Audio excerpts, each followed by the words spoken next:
This is Movers and Shakers, where we interview the upcoming generation of Make It Happen multifamily investors to share their story. Welcome to the Movers and Shakers podcast. My name is Gino Barbaro. I'm co-founder of Jake and Gino, multifamily investor, educator, father, mentor, and I am joined today by a special guest. His name is Hadar Orkibi. He's principal at MFI Holding. He's a U.S. citizen, full-time property investor and trader. Hadar has been investing in real estate for over a decade, specializing in long-distance, out-of-state investing. He started as a licensed real estate agent in Israel before immigrating to New Zealand in 2003. Hadar's portfolio includes multifamily apartments and commercial with triple net leases in New Zealand and the United States. Welcome to the show, Hadar. How you doing? Great, Gino. Thank you. Thank you for having me.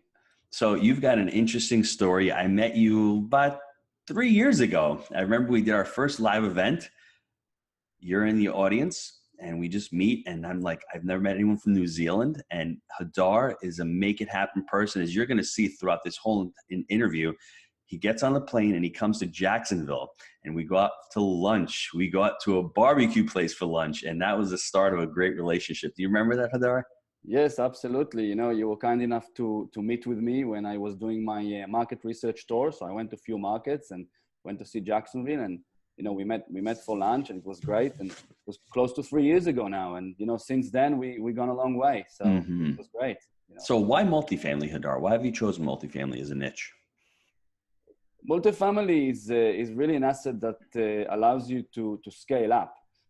There is an opportunity to purchase a large number of doors, which in effect will generate the income that you want to be financially free in one transaction. So the economy of scale that allows you to scale your business up through multifamily is really something that it's achievable with this asset class. For example, if you want to you know, my goal, for example, by 2022, I wanted to have 100 door. And I'm very close to that. At the moment, we have 66 doors. I got another 40 in the pipeline, and I'm very close to achieving my goals. One of the things that I like to concentrate on is the income amount, the passive income amount that I want to achieve, and I work backwards from there. How I'm going to achieve that. So in multifamily, under one transaction, I can acquire large numbers of doors. Because as you know, it takes the same amount of effort to underwrite and go through buying 20, 30, or 40 units as it is to buy one house. So you can basically scale up much faster. So why did you choose the U.S. market living in New Zealand? When I started up in New Zealand back in the day, you know, well over a decade ago, I started as a wholesaler. Gradually, I was working, doing manual labor in the vineyards, in the orchards, listening to CDs. Back then, there was no Wheelbarrow Profit podcast to listen, no Bigger Pockets or anything like that. So I was listening to CDs and getting myself educated. Once I became a wholesaler, I started making some money and gradually became a flipper. I started flipping houses, and with the profit, I started building my own buy and hold portfolio of small multifamilies. In New Zealand, they are mainly purpose-built, you know, for 5 units. Maximum I ever seen there was about 10 units. And I bought my commercial real estate.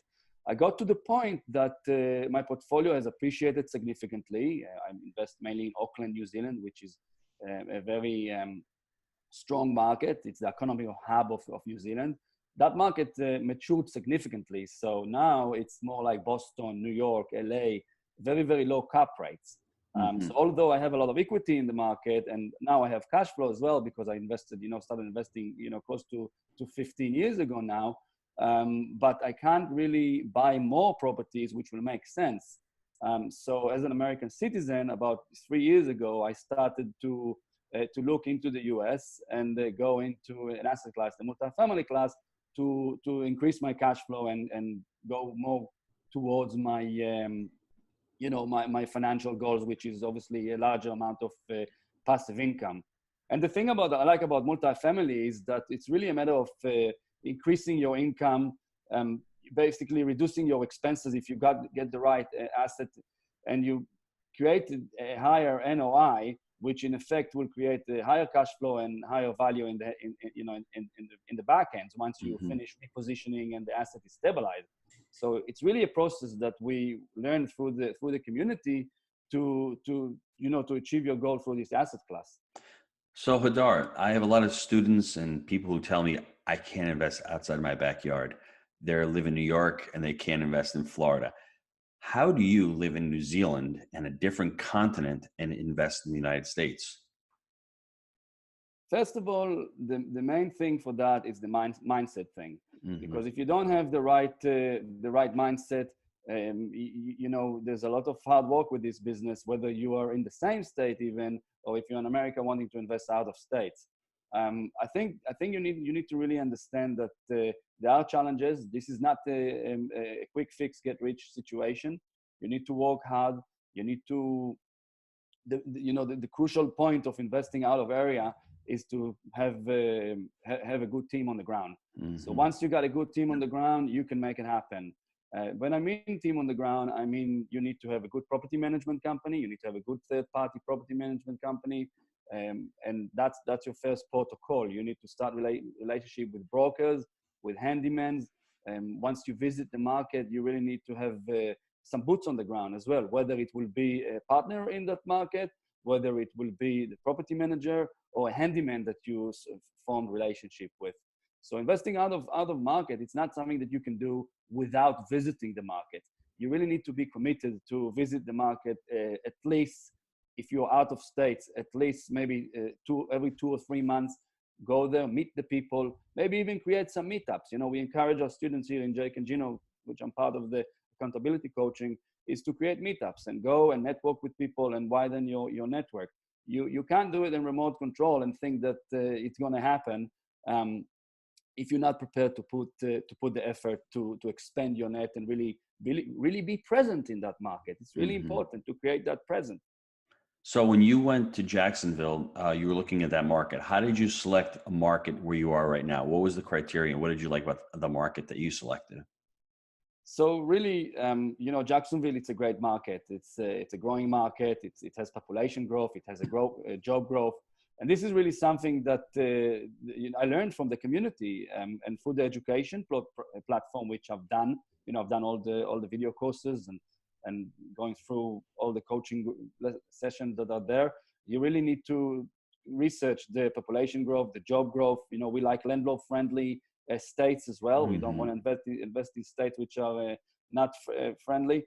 But again, I came to Jacksonville a little bit too late. The market is already booming, is already bolted, if you like. The horse is bolted. And at the same time, I was also looking that time at Memphis and a few other markets, which I decided not to invest. While I was in Memphis, I find the market being very competitive.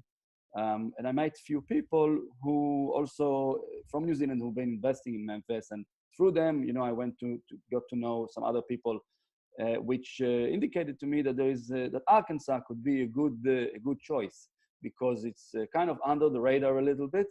And it's more of a linear market, so it's not boom and bust, but it's good rent to price ratios. So my goal is cash flow. So I'm not going to go and invest in the market that it's only cash flowing and maybe the economy is not good there. But Arkansas is quite a steady market, so for me it was a good fit.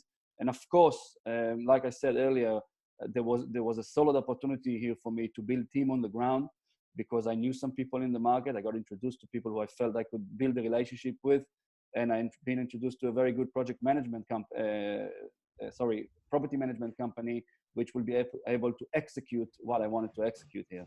Wow, there's so many golden nuggets. I want everyone to grab their pen and write this down because it's really important. First thing is, Hadar took him a couple of years to find the market, to build the team. It's important to build a team. And a couple of team members that he mentioned was, number one, the property management company. It's crucial. Number two, I would say the real estate brokers are very important to build out there. Number three, we should also mention Hadar was probably sourcing money also. So he's probably talking to investors at the same time. So those are part of your team members. Really important to do that. The next thing is you need to visit the market and create a presence in that market. And I like the tip of creating meetups in the market. It forces you to go down there. That's really important. The next thing, I'm just trying to think of, there's so many golden nuggets that you threw out there. The next thing is you have to visit the market. It's imperative. You need to get down to the market. Important to do that. And I like all the metrics that you needed to find out what makes the market. And what's really important about the market that Hadar chose, it's his exit strategy. Hadar is not looking for a boom and bust market where it's only capital appreciation. Hadar is looking for what he called a linear market. And a linear market is more flatline. So if you buy an asset for, let's say, $35,000 per unit, 3 or 4 years from now, it'll probably be worth $35,000 per unit, correct, Hadar? But at the same time, if you're buying it right, you buy it for $30,000 per unit, and if you push up the NOI, you may get that capital appreciation. And I think the last thing I want to mention is that he snuck in there. It's the market itself is really under the radar. What Hadar means by that is there's not a lot of institutional capital coming in there, like the New Yorks, like the Auckland, like the LA, like the Miami, where it really compresses cap rates, which lowers cap rates and pushes up prices. So Hadar had a strict, I guess, guideline. He had goals set, and he created his exit strategy from those goals. So it's important going in. Hadar created the market. Hadar created his team, and he chose the market based on his parameters. Would you like to add anything to that? Because I think it's really important just to give everybody the overview of what your mindset was going into that market. Yes, I would like to, first of all, to touch on a few points that you just mentioned. And one of these points is that it's good to set a goal. You know, my goal was to achieve 100 doors and, for example, an additional $10,000 a month by 2020. And by the way, it's all self-funded. So I'm not really raising capital just right now because I'm still funding my deals. But I will be, looking into doing that later. So the point I'm trying to make is that you might have a goal to achieve the goal, but you need to concentrate on the road towards achieving the goal. Don't look at the end goal all the time and keep that in front of mind. Concentrate on how to make it happen to reach to the goal, because that's where you make the traction, and that's what keeps you going and really working on the business and trying to work in the business in the beginning as well to get towards that goal. And, through the education, we learned how to buy right, finance right, and manage right. So without the education, I would not have the roadmap, if you like, towards achieving my goals. So I'm really recommending everybody, if they're listening to this, they really need to get educated. Otherwise, they're not going to be able to have the right roadmap towards achieving their goals. And the way to do that is to get educated and then scale your business up. Once you might want to start in the market, you'll be starting small. But gradually, you really need to scale it up, because if your goal is to have passive income, you need a large number of doors. I like that, Hadar. Let's talk about that first deal. Not the first deal, this most recent deal you did in Arkansas. Can you go over the deal, how you found the deal? And it was more of a make it happen, because I know it didn't happen overnight. It was a long-term play where it came back to you and all that. So let's discuss that deal for everybody. Yes. So at this point, this deal is really a deal that, like your guys, the first deal, first larger deal, if you want, if you like, that I had in this market here. I'm currently in Arkansas, by the way. Still wanting to close on this deal. So about a year and a half ago, I've been engaging a few sellers, doing direct mail marketing. And at that time, I mapped out all the properties which I liked in that market, which would be, let's say, for example, up to 60 units. That's what I can self-fund myself, and I'm looking to buy those specific properties. So I managed to map them up. I had a list of all the owners, because I really sat down, spent the time to identify who owns what in the market. Again, it's not a large metro. Well, the metro is over 1 million people, but it's small enough market for me to grasp which family owns how many communities and who own what. So I identified that, and I did direct mail marketing to them. Once I received no response from them, I actually rang that particular owner. And I didn't get to talk to the decision maker. I think I got to speak with his wife. And I asked, could you please, first of all, introduce myself. Hi, my name is Hadar. I'm investing locally here in the community. And I'm looking to grow my portfolio. And I would like to ask you if you would consider selling your property. And all she told me is, leave me your phone number, and I'll get my husband to ring you. So he never rang me. And about a week or 10 days passed, and through Reonomy, I'm using Reonomy, been using it for a while now, close to 2 years. there's an email address over there. So I sent an email with the same text, which I just said. Hi, my name is Hadar, looking to grow my portfolio locally, been investing locally for a while. Would you consider selling? So a week after that, I received an email from a broker who represents the family. They have two other commercial property, industrial properties that they are currently looking to sell. And he approached me and said, you approached Mr. So-and-so. If you would like to this property, here's the asking price. The asking price back then was 1.6 million. They're looking to do a 1031 and move into a different asset class. So they are looking to sell, but I had to work with a broker. Although I started the initiation, the first approach was an off market, but that's how it rolled into. So 1.6 million wasn't really an option because first of all, it was a mom and pop owners really neglected the property for 30 years. There's a lot of deferred maintenance, and it became to the appearance that it's going to be a heavy value add transaction. And on top of that, the challenges with this was that there was no financials. There's absolutely no financials. And as Jake liked to say, Jake always says, the quality of the offer will be according to the quality of the financials. So we had no financials. So I went low and I said, no, I'm sorry, it's $1 million. So we negotiated and slowly, it was off market. I knew it's going to be off market for a while. I kind of had the feeling that I'm building rapport with that broker.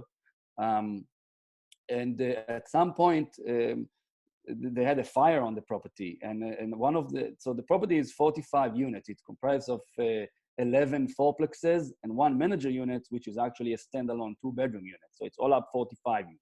Mm-hmm. One of the fourplex had a fire in it, and then we will keep negotiating, and we kind of deducted that fourplex from the price. So I'm only buying the 10 fourplexes now and the one manager unit. So it's supposed to be 41 units. So the price reduced himself, and gradually we kept negotiating, and I ended up securing the deal for 26 per door, not including the fourplex. Within the due diligence time frame, I had my boots on the ground to visit the burnt out fourplex and a couple of contractors, and we discovered that the fourplex is actually solvable. There's no, there's fire damage, severe fire damage in one unit, but the rest of it could be rehab. So in effect, I decided not to demolish that building. And I'll take a quick step backward and say that my offer, once I wanted to go for it, was I sent an offer to the seller, and I said, I'm going to buy this community, and I'm going to take on the burnt out building, and I'm going to pay for the demolition on my own account. So you can wash your hands on it, and you don't need to deal with it. And I'll just, make it a hassle-free sale for them, which was very appealing for them once they had that fire. And we managed to tie up the deal and based on that. But then I decided not to demolish it because I can spend some money to get that fourplex rehab, which will be effectively a great value add because I'm only paying for that extra 4 doors in the community, what it's going to cost me to improve it. So the ROI is going to be really, really good.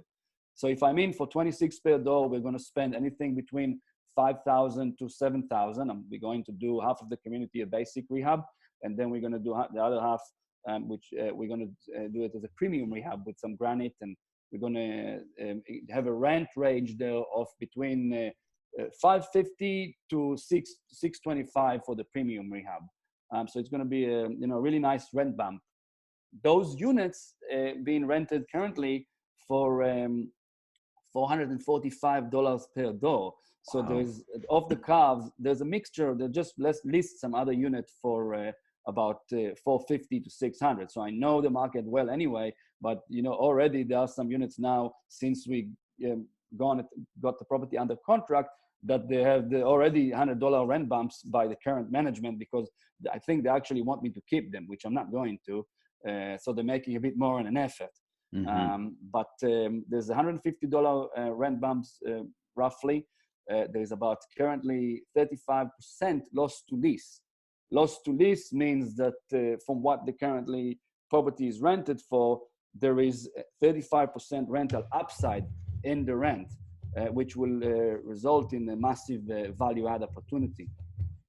Wow. So I'm writing down some value adds here. So the first one is the burned out units. So everybody that's listening, once again, we've got to write this down because this is really important. Hadar is solving a problem for the seller. And the problem is the seller is motivated. He's a mom and pop. He just had a fire in the property. He doesn't know how to deal with the fire probably because it doesn't seem like it's a huge problem. If you lose one of the units, Hadar is basically getting those 3 other units, I wouldn't say for free, but it's really important that there's a lot of value there. He's solving the problem. The loss to lease is very important. He's basically buying a property that has a lot of value add, that has a lot of upside mobility with the rents, which is really important. I'm assuming that this is probably run a little inefficiently as far as expenses go, as far as what contract services are probably a little expensive, probably property management's a little expensive. So there's that issue also. Trying to think if there's anything else off the top of my head as far as value adds go on this property. What else do you see as value add on this property? There's other value adds opportunity there. I mean, for example, there is this property is sitting on 3.5 hectare of land. So, you know, it's really spacious. There's an opportunity to possibly build storage units on an old basketball court. Now it's covered with, it's a concrete slab, and it's covered with grass and stuff. So, you know, there's an opportunity to do that. There is an opportunity which we're going to do. We're going to put picnic tables around the place. So we're first going to go in and improve the amenities outside, so the tenants can actually feel that there is a change is taking place without going into the unit straight away. So we're going to put some nice picnic tables. We're going to create a dog park over there and some fencing. In addition to that, you know, one of the challenges with this property was that it was 20% vacant. It is 20% vacant at the moment. So, you know, that's a value add by itself, just to fill in the occupancy and rotate those units. What we're going to do is we're going to come to the existing tenants, which we use the Jake and Gino letter, kind of modified it a little bit, you know, the tenant takeover letter. So introducing ourselves, new management, new ownership, what we're going to do. And we said that we want to offer the existing tenants the opportunity to sign up for 6 months with their existing rent, and then they can sign up for another 12 months. So it's going to be an 18 months lease, which will be 6 months in existing rent, and then 12 months on the higher market rent. And we can even give them the opportunity to move into renovated units. And the reason we're doing that is because we don't want to have an exodus, if you like, once we take over, that a lot of tenants will be moving. So, I mean, we can't really afford, if you like, to suddenly have the property 50% vacant. 20% we underwritten the deal based on that, and a little bit more. But 50% will be challenging. That's awesome. What I wanted to ask you was, what kind of advice would you give to the listeners if, like you did on this deal, putting, I would say, a lowball offer in? To me, it's not a lowball offer, but when somebody hears a property selling for 1.6 million and you put a $1 million offer, what advice would you give to the listeners? How do you do that? Because people are like, I can't give a lowball offer like that. What would you tell the listeners? I think that the first thing to do is to really form a rapport with the broker, because you don't want to insult the broker, and you want to keep the conversation going. You want to build a relationship with this broker, whether it's for this deal or to the next deal.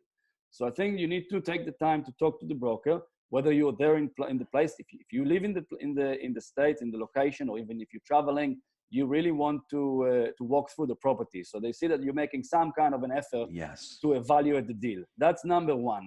It's keeping the relationship going, because even if you start low, you can always keep going up to your actually strike price, if you like. It's very, very important. You don't want to insult the broker. What I do is I go to market research before I do the offer, and then I because I know the market pretty well and I monitor sales within the market. I use those comparables as a point of reference when I'm talking to the broker before I even submit it on paper, because there's no point putting it on paper if the broker is going to just put it in the bin, in the garbage, if you like, and not really take it to the broker. So I like to share my views with the broker, and I personally ask him, how do you feel about presenting that? You know, I mean, that's where I'm at. I'm not going to waste my time if he's just going to get insulted and spit the dummy, you know. I wouldn't want to present it. So and then I tell them, listen, this is my underwriting. I can send you the underwriting. I can send in the Excel spreadsheet and the comparable. and told them this and this community sold for that price. Here is my underwriting. And, we are getting in on a very low cap rate, while the market cap rate is set, for example, 70% on the actual number. This is the price that we're getting for. So let me give you an example. I mean, this particular deal that we're buying now, the one I'm buying right now, I'm buying it at a 4.5 cap. I'm buying at the 4.5 cap. The first year might be a little bit, it would be fine, but it's not going to be cash flowing a lot in the first year. But I'm looking, a year ahead, 2 years ahead, man. Mm-hmm. It's going to be after refi. It's still going to give $40,000 passive income after all expenses, including property management. So the entry cap rate, it's not really something that should make or break the deal, because it's where you can take the property to that it's really the point. Wow. I love that. I gotta stop there for 1 second, because everyone really needs to hear that. We're all focused on, that entry cap rate. It's not where you have the deal, where you're buying the deal. What Hadar said, it's where the deal can go, which is really important. Excellent point. I love that point. Sorry to interrupt you. That was just something that students and everyone on this call needs to really hear, because we're all focused on, price. When we really should be focused on value. Because if you're buying a 4 cap and it can't go anywhere, at least it's a 4 cap. But if you're doing your underwriting and you can take a 4 cap to a 7 or 8 cap and then refi it back, that's really huge. So great job with that. I love that. Yes, and it's very, very important to keep it in mind. I mean, at the end of the day, a lot of people say that, and I want to reiterate that in real estate, you make your money when you buy. You buy well.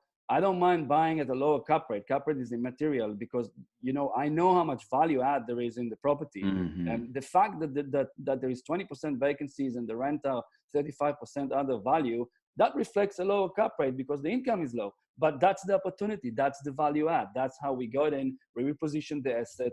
We increased the NOI, and then we can refi and roll the deal and keep doing it because there's enough meat on the bone. And that's what we like to see. So, I wouldn't buy a property that doesn't have at least 15% rental upside. It's one of my criteria. I tell them I want C&B, I like 1960s or younger, and I want to have at least 15% rental upside. Otherwise, there's just no meat on the bone. There's nothing to do. Wow. So Hadar is a student, because everything he's mentioned there, refi and roll, buying at a lower cap rate, entry cap rate, so flipping the cap rate. Everyone needs to write this down also, because this is really important, what Hadar just said, how to get a deal and how to actually put in what everyone would think would be a low offer. The first one is to build rapport.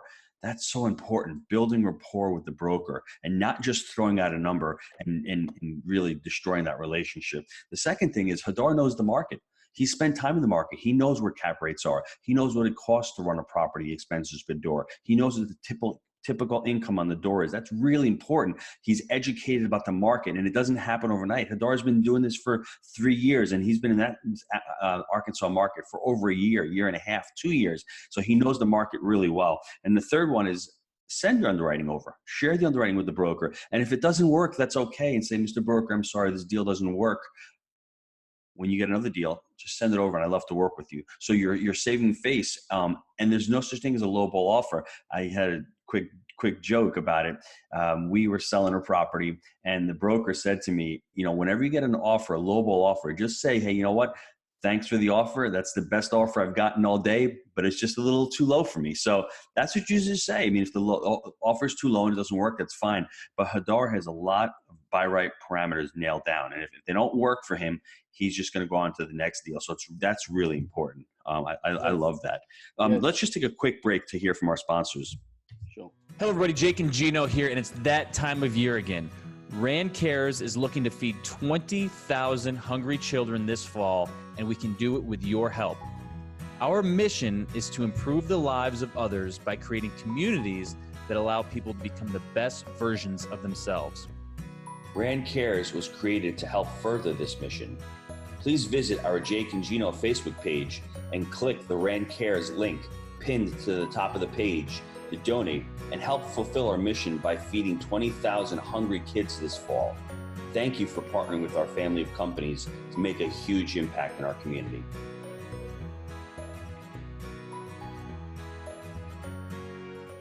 Hadar, I could go on and on and on about this deal, this property has been really informative. I mean, I hope everyone goes back and listens to this interview because there's a lot of golden nuggets in here. What I want to know is, what is your best advice for anybody trying to get into their first multifamily property? Okay, Gino. So I got quite a few points I would like to mention, but one of the points I want to mention, which ties up to just the last segment we just had, is that when you look into the market, you really need to get yourself educated on that market. Mm-hmm. And one of the ways that I do it is I subscribe to, and that's a golden nugget. Everybody should take note of that. I'm subscribed to an online newspaper. It's also a printed newspaper locally. For example, my market is Arkansas Business. Mm-hmm. And every market has that. That market lists the transaction, the multifamily transaction and commercial transaction, and it also covers what's going on in the financial world, like which banks are lending, which banks are closing deals. And I monitor that on a weekly basis. It sends an email to my mailbox, and I can see that this and this community is sold for this and this per door, and I record that. And that's something that I can pull out of my hat to use as a comparable when I'm talking to a broker. So again, getting to know your market is number one key if you want to get into any market. And you can do it remotely. I'm doing it from New Zealand, which is, over 20-something 8 hours journey to get to the US. You can do it as well. There's no excuses. That's number one. The number two point that I would like to make, which is something that everybody should know, is when you go into a market, you need to decide. If you decide that this market is for you, you need to go and start stabilizing those relationships with the community bank. Because in this particular deal, I had a few bankers, they can see my net worth and liquidity. They can see my experience. They can see that I own multi-type of real estate. I own, like Gino said in the beginning, commercial, and I have experience. But still, they went to the committee, and there were 12 people on the committee, and they said, "Who is Hadar from New Zealand? We're not going to lend the money. We're only lending to people who are in Arkansas, or okay, he's got the experience, but he never did such a heavy 20% vacancy deal in our market." And they didn't want to fund the deal. So in the end, whoever funded the deal was the bank that I had a relationship with. When I decided I'm going for Arkansas, I went to the branch and I opened a bank account. I put in my case, I put $5,000 deposit. $1,000 out of that was used to provide me with a secure credit card, meaning that they take hold of the $1,000 and they give me a credit card. And slowly but surely, I started building a credit record with them because I used that credit card to pay, let's say, just a bigger pockets subscription or something like that on a monthly basis. And a year and a half, 18 months, 2 years down the track, they can see that I pay my bills and I got a relationship with them. So establishing those relationships with the local community banks earlier is a very, very important. Do it straight away if you go into the market because they will fund your deals. You got a relationship. So that's a really important tip to do. In addition to that, I would like to say that you have to get educated. If you want to get into multifamily, you need to get educated and surround yourself with like-minded people. This is a team sport.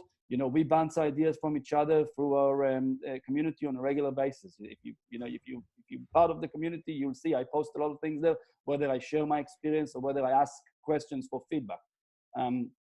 And it's okay to start small. If you want to start small and you want to buy a 4-plex or a 5-plex or a 10-plex, it's okay to start small because when you start in a new market, you want to have a trial just to see if your property management is performing, if your general contractor are performing well, and if everything is actually your management plan and your repositioning plan to see that it's executed correctly and according to what. So you can adjust later on down the track. You rather do a mistake on a smaller deal than do a mistake on a large deal. So that's if you're able to go and fund the deal on yourself and you can do it, whether you do it just yourself or with a partner or something like that. If you're starting and you don't have the resources, you need to build those networking relations. Again, your success is determined on your drive and your focus and your ability to make it happen and go and create those relationships. We have some students in my coaching with Jake and Gino within our mastermind and accountability pod. who are making it happen. They're going to create meetups. They got people coming. They get speakers in to come, and they create this credibility and kind of a thought leadership just by doing that. And because their journey will start with raising money, because they need to raise the money to get into the deals. So these are the really important things that you should consider. Wow, there's so many golden nuggets there. I love all of that. And it really comes down to education times action equals results, because you can take the massive action like I did on my first couple of deals, massive action I was taking, but I wasn't educated and I got bad results. When I decided that multifamily was for me, and I give Hadar a lot of credit because he was doing real estate for years and years before he started multifamily, before he dove into getting educated on multifamily. How did you find Jake and Gino? And, from being in New Zealand and making the flip over here to do it over here, what was that shift for you? How did you come to that realization? So really, I, listening to Bigger Pockets, and they were talking about, when you guys started, they were talking about, and I just listened, when I gone through listening to the Jake and Gino podcast back when I started, I actually saved some of the episode because I said, that's a good episode. I might listen to it again in the future. And about a week ago, I was listening to one of your very, very first podcasts. It was so funny. It was really good though, Burn that podcast, get rid of it. Don't listen to it. No, back then, it was really nice to listen. So I remember in Bigger Pockets, Josh and Brandon were saying those two wheelbarrow guys and all that. And I said, I must check out those multifamily investors.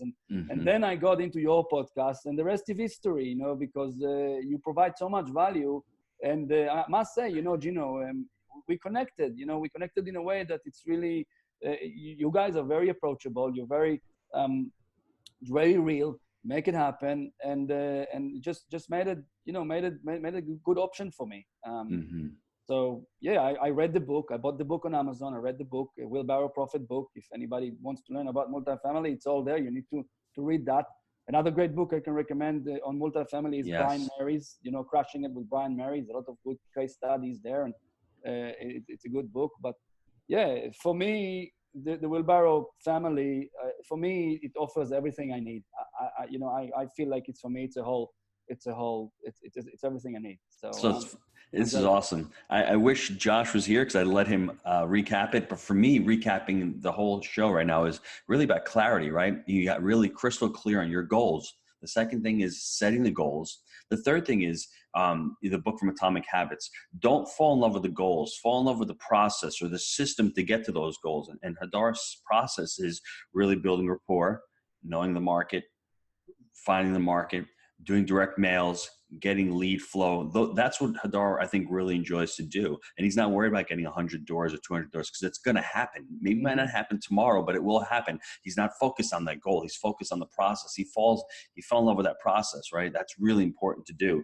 And I think the other thing is just really learn and really get yourself educated. And also, the community is a place where you can hold yourself accountable. We love to have accountability coaches and accountability people and masterminds, because that's where we become really successful. Because if we're on an island by ourselves, it's really hard to hold yourself accountable when you're by yourself. Because if you don't have a strong enough why, I had a strong enough why, so I figured out how. But a lot of us don't have that strong enough why. We're not that uncomfortable. And when we hit a roadblock or a little pothole, or a broker says no to us after working on a deal for 2 months, we just might quit. So having that accountability piece is also huge. You want to continue, Hadar? You just want to round it off and finish this thing up? Yes. So about the being comfortable, it's a very, very, very good point and very important point, because I identified that, for example, in our one of our mastermind groups, that one of the students, he was comfortable. He's semi-retired and he's comfortable, and he's doing a great job educating and everything else. But sometimes when you're comfortable, you're kind of not taking enough action to see the results. And you really need to understand that. And I took the initiative, and I kind of scheduled the private talk with them, not in the mastermind. And I told them, listen, please let me, don't get offended or anything, but I wanted to ask you how much you're earning per month? What's going on here? Because you're sitting on the sideline, you're kind of looking on things, and you're doing a great job, but you can take it to the next level and achieve result by actually getting a little bit uncomfortable and doing those marketing, doing those cold calling, and really to achieve. People ask me, how do you make it happen? And it's a simple question. I'm prepared. Simple answer. I'm prepared to do what others would not do. Mm-hmm. I wake up at 5 o'clock in the morning. I do cold calling because I need to in the US. And you know what? Maybe one day I would not do that anymore. But at the moment when I'm scaling up, when I'm looking to build my portfolio, I'm prepared to do that. And it's not a big deal. You know, it's just one of those things that you have to do. You have to do that. You have to do your direct mail marketing and just make it happen. Go all out. Otherwise, it's not going to happen. I love that. How can the listeners get a hold of you? Listeners can go and visit me on my website, which is mfiholding.com, holding with a G, mfiholding.com. You can also visit my YouTube channel, which is Hadar Orkibi, just the name of my name. You can search that and you'll find it. And I also created an ebook, which is, the ebooks cover about investing out of area and how to make it happen in real estate, that in multifamily apartments. That's the ebook. You can find it on my website. And there is also an educational course about investing out of states on it. It's just an hour presentation that I made. You can find the link on my website, or you can email me on ebook@mfiholding.com. And I'll be happy to send you the information if you like. Always happy to share and help. That's awesome. I want to thank Hadar today for being an amazing guest on the show and sharing his Movers and Shakers story. Now, if you want to be the next Movers and Shakers guest, email us at josh@jakeandgino.com. And if you like the show, please leave us a review. Until next time, let's all make it a Movers and Shakers week. Hadar, thanks for sharing your story. Take care. Thanks, Gino.